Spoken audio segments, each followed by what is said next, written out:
حضرت ابو ہریرہ رضی اللہ تعالیٰ عنہ فرماتے ہیں میرے دوست اس حجرے میں رہنے والے نے فرمایا ہے رحمت صرف بدبخت شخص سے الگ کی جاتی ہے۔ حضرت ابو سعید خدری رضی اللہ تعالیٰ عنہ فرماتے ہیں کہ رسول اللہ صلی اللہ علیہ وآلہ وسلم نے ارشاد فرمایا اللہ تعالیٰ نے جو چیز بھی پیدا فرمائی ہے اس کے لیے کوئی دوسری چیز بھی پیدا فرمائی ہے جو اس پہلی پر غالب آ جائے، اور اللہ تعالیٰ نے رحمت پیدا فرمائی یہ اللہ تعالیٰ کے غضب پر غالب آ جاتی ہے۔ حضرت عبداللہ رضی اللہ تعالیٰ عنہ فرماتے ہیں کہ رسول اللہ صلی اللہ علیہ وآلہ وسلم نے ارشاد فرمایا تم اہل زمین پر رحم کرو تم پر آسمان والا رحم کرے گا۔ حضرت مقداد بن معدی قرب الہندی رضی اللہ تعالیٰ عنہ فرماتے ہیں کہ رسول اللہ صلی اللہ علیہ وآلہ وسلم نے ارشاد فرمایا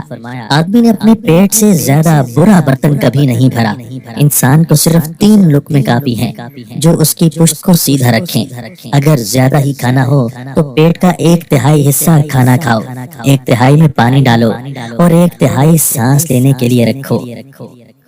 حضرت ابو ہریرہ رضی اللہ تعالیٰ عنہ فرماتے ہیں کہ نبی اکرم صلی اللہ علیہ وآلہ وسلم سے پوچھا گیا کہ وہ کون سی چیز ہے جس کی بنا پر زیادہ لوگ جنت میں جائیں گے؟ آپ صلی اللہ علیہ وآلہ وسلم نے فرمایا تقویٰ اور حسن اخلاق، اور آپ صلی اللہ علیہ وآلہ وسلم سے اس چیز کے بارے میں بھی پوچھا گیا جس کی بنا پر زیادہ لوگ دوزخ میں جائیں گے۔ آپ صلی اللہ علیہ وآلہ وسلم نے فرمایا منہ اور شرمگاہ۔